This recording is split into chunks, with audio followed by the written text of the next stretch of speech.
Agora, Maria Lúcia Fatorelli, coordenadora nacional da Auditoria da Dívida Pública.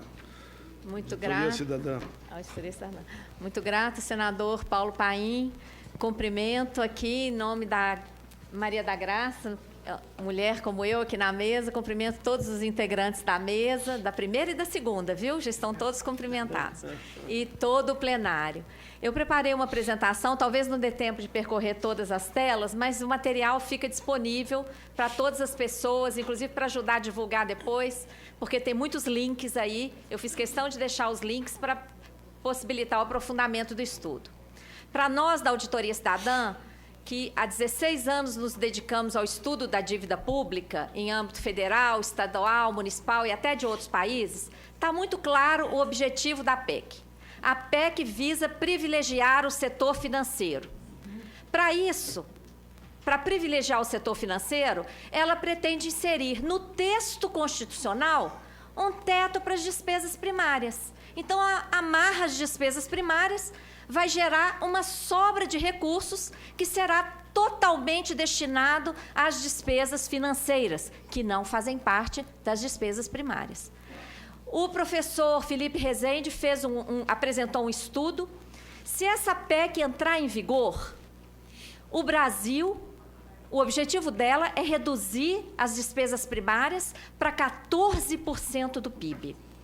O professor Felipe pesquisou 191 países. Em apenas 11 deles, os gastos do Estado são inferiores a 16%. Não chega nem a 14%, hein? Inferior a 16%. Que países são esses? Bangladesh, República Centro-Africana, Congo, Guatemala, Irã, Macau, Madagascar, Nigéria, Singapura, Sudão e Turquemenistão. Sem nenhum demérito para nenhuma dessas nações, o Brasil, o potencial do Brasil tem alguma coisa a ver com elas? Não. Olha a vergonha! A que querem reduzir o Brasil? Uma nação pagadora de juros. Isso está provado na exposição de motivos assinada pelo banqueiro Meirelles, que está à frente do Ministério da Fazenda. Torna-se, portanto, necessário estabilizar o crescimento da despesa primária como instrumento para conter a expansão da dívida. Está claríssimo, não está? Conter a expansão da despesa primária, quer dizer, segurar a despesa primária para conter a expansão da despesa financeira. Conter como? Pagando, destinando cada vez mais recursos para a dívida. Tá? Então, as despesas primárias vão ser congeladas durante 20 anos e, enquanto isso, a liberdade total, sem limite, sem controle, sem teto, para as despesas financeiras com a chamada dívida pública que nunca foi auditada e que sobre a qual recaem diversos indícios comprovados em comissões desse Congresso Nacional de ilegalidades, ilegitimidades e até fraudes, passando por suspeita de renúncia à prescrição de dívida, passando por assunção de dívidas privadas e mais uma série de ilegalidades. Então, tudo à vontade para a dívida e mais um esquema fraudulento que essa PEC esconde. Recursos fora do teto para as tais empresas estatais não dependentes que estão surgindo agora. Uma infâmia. Há 20 anos estamos privatizando nossas empresas estatais e lucrativas. E, recentemente, passaram a surgir um novo tipo de empresa estatal, muito peculiar, ligada a estados e municípios, e agora em âmbito federal, o Meirelles quer fazer também, que emitem debêntures escondidas na fachada de cessão de dívida ativa que não sai do lugar. É só uma fachada. É só para colocar um parâmetro para garantia que o Estado dá para esse tipo de empresa. Então, gente, o resumo da PEC é isso. É privilegiar o sistema financeiro. Para isso, ela congela as despesas primárias que deixa de fora a despesa com juros e ainda por cima com essas empresas estatais não dependentes. A CNBB soltou uma nota impressionante, ali está o link. A CNBB diz: a PEC é injusta e seletiva. Elege para pagar a conta do descontrole dos gastos os trabalhadores e os pobres, ou seja, os que mais precisam do Estado para que seus direitos constitucionais sejam garantidos. A PEC afronta a Constituição e coloca um limite, incapacitando o Estado de satisfazer as necessidades humanas. Tá? O COFECON, Conselho Federal de Economia, que representa 230 mil economistas, também se manifestou publicamente contra a PEC. Diz que não há como atender às crescentes demandas sociais sem mexer em nosso modelo tributário. A PEC não toca nisso, não é? E omite, a PEC coloca um falso diagnóstico de gastança. Mas a gastança não está nas despesas que a PEC congela. A gastança está justamente nas despesas que a PEC deixa fora do congelamento. O COFECON diz, omitindo as efetivas razões, que são os gastos com juros da dívida pública, responsáveis por 80% do déficit nominal. Quem diz isso é o COFECON. Tá? As excessivas renúncias fiscais, as benesses tributárias, a farra para as grandes empresas multinacionais, o baixo nível do combate à sonegação fiscal por falta de investimento na administração tributária e a frustração de receita devido ao elevadíssimo grau de corrupção.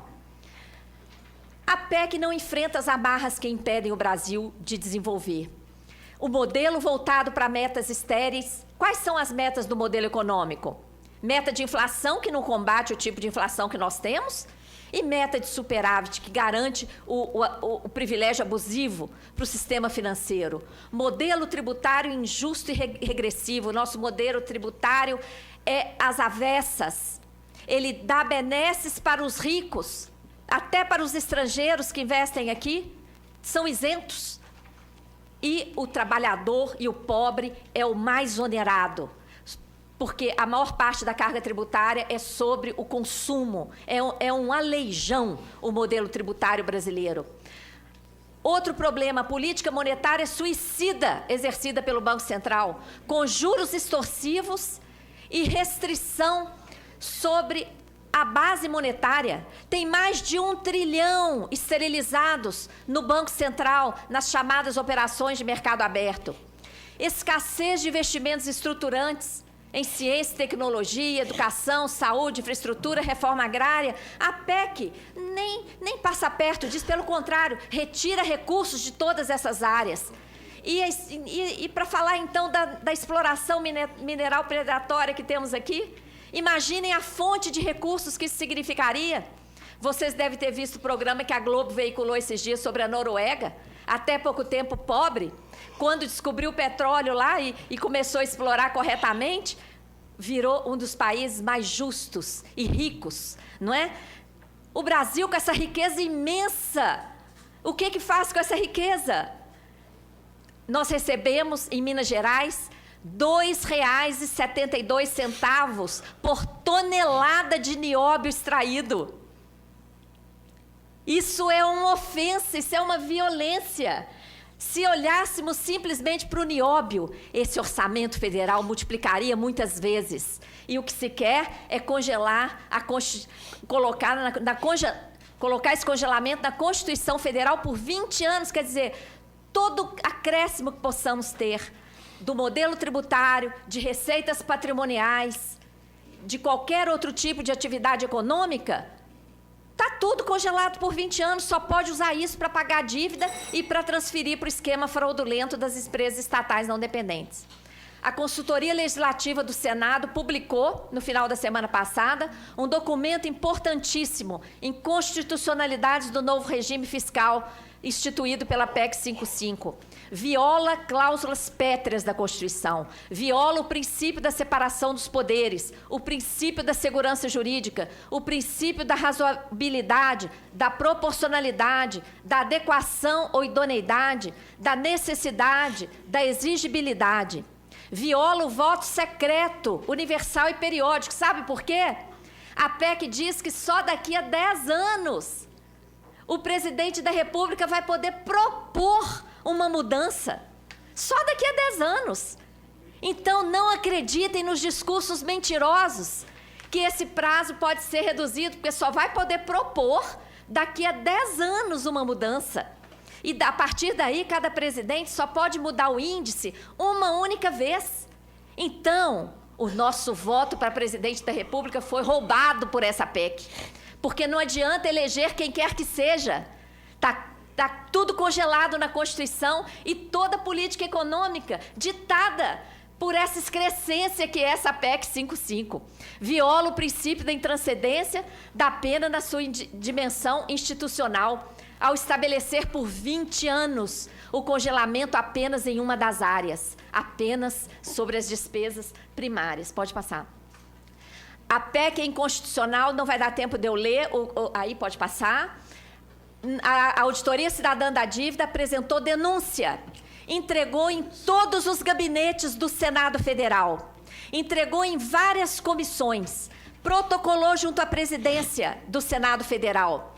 A PEC 55 burla o artigo 67, inciso 3 da Constituição Federal, conhecido como regra de ouro da Constituição. Inviabiliza o cumprimento dos objetivos fundamentais da República previstos no artigo 3º. Você se lembra o que está lá? É o objetivo fundamental da República, o direito ao desenvolvimento. Que desenvolvimento vamos ter diante dessa amarra, diante dessa corrente que pretende nos atar por 20 anos? Está lá no objetivo fundamental da República, a erradicação da miséria, o combate à pobreza. Uma vergonha para o país mais rico do mundo. O Brasil é o mais rico do mundo em matérias-primas. Ainda tem uma pobreza e uma miséria vergonhosa. E essa PEC vai impedir esse objetivo fundamental da República. Inviabiliza o cumprimento dos direitos sociais previstos no artigo 6º. O que está lá? Todo brasileiro, toda brasileira tem direito à saúde, educação, previdência, assistência, moradia, alimentação, transporte. Tudo isso está inviabilizado. Tudo isso está congelado, amarrado por 20 anos. Inviabiliza o cumprimento dos artigos 208, 212 e 96, que tratam da saúde e educação como dever do Estado. Está escrito na Carta Magna, saúde e educação é dever do Estado. E para isso a Constituição estabeleceu um piso mínimo. O que quis o Constituinte dizer com isso? O que se vai gastar com saúde e educação é daqui para cima. O que estava na Constituição era um piso mínimo. O que a PEC faz? Transforma esse piso em teto. E agora diz, é daqui para baixo. Modifica um princípio constitucional que considerava saúde e educação como dever do Estado até o advento dessa PEC absurda. E, além de tudo isso, essa PEC ainda favorece esquema fraudulento que favorece empresas estatais não dependentes. Isso é uma fraude. Nós já analisamos vários casos, como da PBH Ativos em Belo Horizonte, como da CPSEC em São Paulo, como da Investpoa em Porto Alegre, e vários outros que estão surgindo por aí, como uma praga no nosso país. Uma fraude escondida por trás do anúncio de venda de dívida ativa que não sai do lugar. É mentira. Essas empresas emitem papéis financeiros vendidos com desconto absurdo e juros de mais de 20% ao ano. Tudo isso vai virar dívida pública. Então, senador, não dá tempo mais, né, de continuar? Eu deixo aqui a proposta. A nossa proposta é a sustação, pode ir lá na penúltima tela. A nossa proposta é a sustação do andamento dessa PEC. É a sustação do andamento dessa PEC com base... eu tenho tempo ainda, senador? Já passou 10 minutos. Já acabou. Então tá.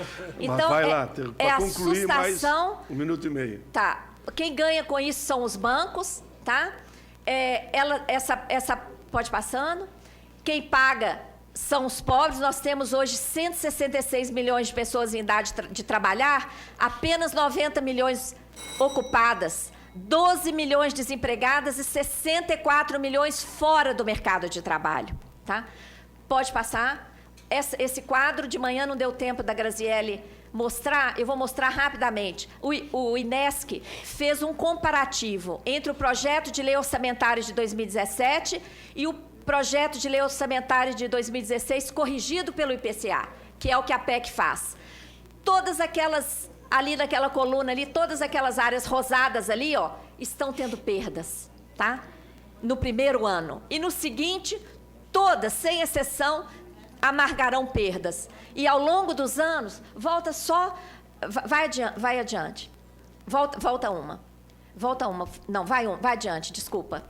Adiante. Olha só em termos de educação.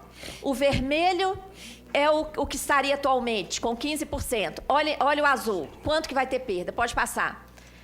Esse gráfico é um gráfico que mostra toda aquela queda ali, é o resultado em 20 anos do congelamento. Tá? É uma simulação das despesas sob o novo regime fiscal. Está ali o link da pesquisa completa.